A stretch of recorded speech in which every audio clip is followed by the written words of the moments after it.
आज हम एक ऐसे आदमी के बारे में जानेंगे जो फ्यूचर देख सकता है, जिसका नाम जॉन होता है, जो एक रेस्टोरेंट में बैठकर किसी का इंतजार कर रहा है। जो काफी देर इंतजार करने के बाद भी वह इंसान नहीं आता है, फिर वह अपने काम पर चला जाता है। जॉन अपने फ्यूचर देखने का पावर का इस्तेमाल करके कहीं कहीं जादू दिखाया करता था और सबका मनोरंजन करता था। फिर हम देखते हैं एक मिली नाम की लेडी ऑफिसर अपने साथियों के साथ यहाँ पहुँच है, जो अपने मिशन के बारे में बात कर रहे होते हैं। तभी उनका एक साथी मैडम मिली से पूछता है, क्या यह हमारा काम करेगा? इन लोग किस काम के बारे में बात कर रहे हैं, यह हम आगे जानेंगे। ऑफिसर मिली अपने सभी साथियों से बोलती है कि सभी इन पर नजर रखें। शो के खत्म होने के थोड़े ही देर बाद जॉन वहां से निकल जाता है और एक कसिनो पे पहुंचता है। जॉन हर संडे को कसिनो जुआ खेलने जाता था, लेकिन कभी भी अपना लिमिट पार नहीं करता था, क्योंकि उसको पता था कि अगर मैंने लिमिट पार की तो कसिनो के सभी लोग को सब पता चल जाएगा कि वह फ्यूचर देख सकता था। मिली व मिली के साथी जॉन का पीछा करते करते कसिनो में आ जाते हैं और उन पर नजर रखे रहते हैं। जॉन सावधानी से जुआ खेल ही रहा होता है, तभी कसिनो के मालिक को उन पर शक होता है, क्योंकि यह हर बार जीत रहा होता है। हम जानते हैं कि जॉन अपना फ्यूचर देख सकता है और थोड़ी ही देर बाद वह सब कुछ जान जाता है और वहां से निकलने लगता है। जॉन को पता चलता है कि कुछ समय बाद यहाँ चोर आने वाला है और 2 लोगों का खून करके कैश लूटने वाला है। यह जानने के बाद जॉन फिर आगे बढ़ता है और चोर को देखने लगता है। चोर के जैसे ही अंदर आते जॉन वहां जाके उसका गन छीन लेता है। गन जॉन के हाथ में देख के कसिनो के मालिक व उनके साथी उन पर टूट पड़ते हैं, सरेंडर होने को बोलते हैं। जिस पर क्रिस बताता है कि ये गन उसका नहीं है और ये चोर था और कैश लूटने आया था। कैश लूट के ये 2 लोग को मार के चला जाता। ये जाहिर सी बात थी कि इसके बातों का कोई यकीन नहीं करता। ये सब बात जानने के बाद जॉन वहां से भागने में ही भलाई समझा। ये सब पुलिस देख ही रही होती है और पीछा करने लगती है। क्रिस अपने दादा के पास चला जाता है, जो बचपन में उसे पाल के बड़ा किया था। उसके दादा उससे कहता है कि कल रात को तुम्हारे साथ क्या हुआ था। फिर क्रिस वह सब कुछ अपने दादा को बता देता है। क्रिस यह भी जान जाता है कि थोड़ी ही देर बाद उसके घर में पुलिस आने वाला है। ये सब बात अपने दादा को बता देता है। उसका दादा उससे कहता है कि फिर तुम्हें यहाँ से भागना चाहिए। जाते जाते उसके दादा उससे कहता है, क्या वो लड़की तुम्हें मिली जिसकी तुम्हें तलाश था? जॉन कहता है, हाँ, मैंने उसे फ्यूचर में देखा है कि वो लड़की मुझे एक रेस्टोरेंट में मिलेगी। इसीलिए तो मैं रेस्टोरेंट में जाके रोज इंतजार करता हूँ, क्योंकि उसको भी जानना था कि वह फ्यूचर कैसे देख सकता है। यह सब वही लड़की बता सकती थी।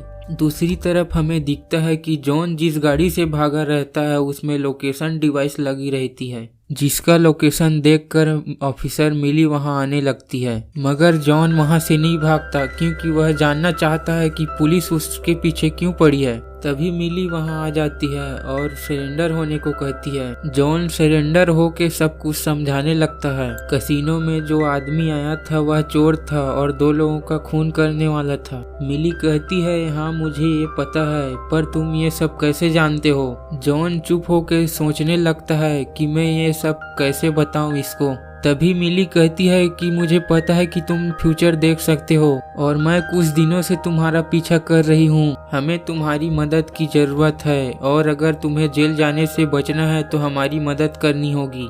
जॉन पूछता है कि कैसी मदद करनी होगी, जिस पर मिली बोलती है कि हमारे देश में आतंकवादी गतिविधियां हो रही है। देश के एक बड़े शहर में एक बड़ा बम ब्लास्ट करने वाले हैं और हम चाहते हैं कि तुम फ्यूचर देख के इसमें हमारी मदद करो, ताकि हम इस बड़े हादसे को रोक सकें। जॉन ऐसे झमेले में पड़ना नहीं चाहता था और इससे उसे बहुत से बाधाओं का सामना करना पड़ सकता था। मिली कहती है, अगर तुमने अपनी मर्जी से हमारी मदद नहीं की तो हमें जबरदस्ती ही कुछ करना होगा। तभी इसी समय हमें पता चलता है कि ये सब जॉन अपने आने वाले फ्यूचर में देख रहा होता है। अब जॉन को पता होता है कि पुलिस उससे क्या चाहती है। तभी जॉन वहां से भाग जाता है इतने में ही वहाँ अब मिली पहुँच जाती है, जो जॉन के दादाजी से बात करने लगती है और जॉन के बारे में पूछने लगती है। जॉन के बारे में सब कुछ पता करके मिली वहाँ से निकल जाती है और कसिनो पहुँच के कसिनो के मालिक से पूछताछ करने लगता है और यहाँ से सभी जानकारी इकट्ठा कर लेती है और कसिनो के मालिक को कहता है कि किसी को भी इसके बारे में कुछ भी मत बताना। यह कहते हुए मिली वहां से निकल जाती है। कुछ समय होने के बाद कसिनो के मालिक के पास 2 आदमी आते हैं जो जॉन के बारे में पूछते हैं। कसिनो के मालिक जॉन के बारे में सब कुछ बता देता है। फिर वह 2 आदमी कसिनो के मालिक को मार के निकल जाते हैं। वो 2 आदमी उन क्रिमिनल्स में से थे जो शहर में बम ब्लास्ट करने वाले थे। अगले दिन क्रिस फिर उस रेस्टोरेंट में जाके उस लड़की का इंतजार करने लगता है जिसको उसने फ्यूचर में देखा था। तभी अचानक एक लड़की की एंट्री होती है जिसका नाम लाइका था। वह एक लड़के के साथ आ रहा होता है। वहां आने के बाद उन दोनों का कुछ बात में झगड़ा हो जाता है। यह सब बात जॉन देख रहा होता है। जॉन उन दोनों को समझाने लगता है लेकिन वह लड़का उससे भिड़ जाता है जिससे उल्टा इसी को चोट लग जाता है। जिसके बाद जॉन और लाइका के बीच बात चालू होने लगता है। तभी जॉन को लगने लगता है कि उसे जिस लड़की की तलाश थी वह लड़की यही तो नहीं।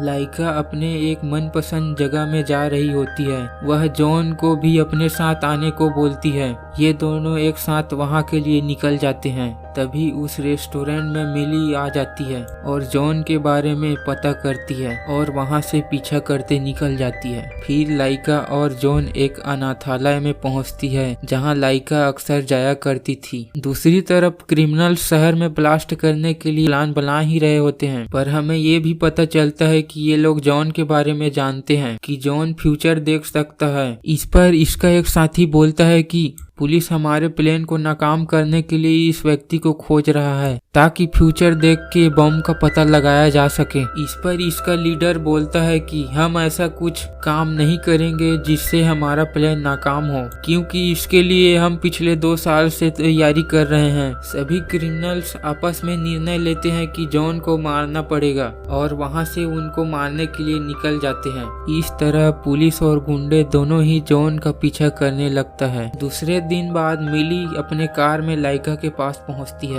लाइका को अपने कार में बैठा के सब कुछ बता देती है और यह भी कह देती है कि उसका दिमागी संतुलन ठीक नहीं है। वो तुम्हारे साथ कभी भी कुछ भी कर, उसको पकड़वाने में तुम हमारी मदद करो।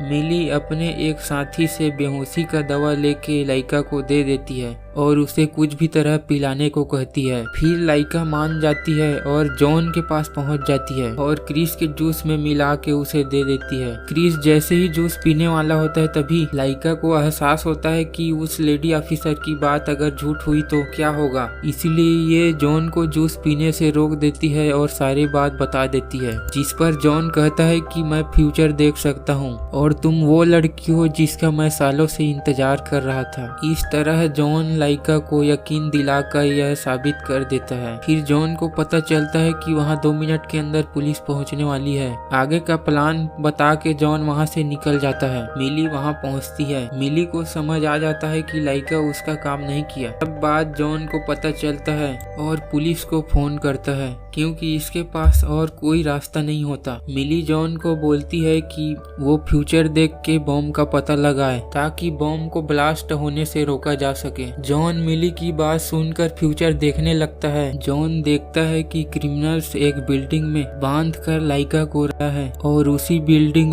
के नीचे में बम ब्लास्ट होने वाला है और देखते ही देखते लाइका ब्लास्ट हो जाती है। तभी जॉन जाग के परेशान हो जाता है। मिली उससे पूछता है कि तुमने फ्यूचर में क्या देखा। जॉन कहता है कि मैं यहाँ नहीं बता सकता, मेरे पीछे चलो। क्रिस भागते भागते वहाँ पहुँच जाता है जिस बिल्डिंग के छत में ये सब होने वाला था। ऑफिसर मिली भी वहाँ पहुँच जाती है, जिसके बाद ऑफिसर मिली उससे सब कुछ पूछ लेती है और कहती है कि अभी वो घटना हुई नहीं है, तुम इतना उदास मत हो, हम ऐसा कुछ होने नहीं देंगे। ये अपने साथी को फोन करके यहाँ से 10 किलोमीटर के एरिया में मोबाइल कनेक्शन बंद करवा देती है और जॉन से कहती है जो जैसा हो रहा है वैसे होने दो, बाकी हम पे छोड़ दो। और सभी प्लान के मुताबिक चलने लगते हैं। दूर के बिल्डिंग से एक शूटर जॉन को गोली मारता है। ये बात बताने के लिए क्रिमिनल अपने दोस्तों को फोन करता है। पुलिस इसको देख के गोलियों से भून देते हैं। जॉन बुलेट प्रूफ जैकेट पहना रहता है जिससे उसको गोली नहीं लगी रहती है। मिली जॉन के सामने आके कहती है, तुम बहुत अच्छा एक्टिंग कर लेते हो, तुम्हें तो ऑस्कर मिलना चाहिए। अब यह देख के बताओ कि वो यहाँ किस गाड़ी से आने वाले हैं। कुछ देर बाद क्रिमिनल्स जैसे ही यहाँ पहुँचते हैं, पुलिस और क्रिमिनल्स दोनों आपस में भिड़ जाते हैं। जॉन पुलिस के साथ मिलकर क्रिमिनल्स पर भारी पड़ रहे थे। क्रिमिनल्स क्या करने वाले हैं पुलिस को पहले ही पता चल जाता था। फिर मिली कहती है, पहले हमें उस बम को ढूंढना पड़ेगा, जल्दी देख के बताओ कि वो बम कहाँ है। जॉन आगे देख के बताता है कि बम कहाँ है और पुलिस बम को डिफ्यूज कर लेते हैं। इस तरह जॉन अपने फ्यूचर को बदलने में कामयाब हो जाता है और उस लड़की के साथ शादी कर लेता है।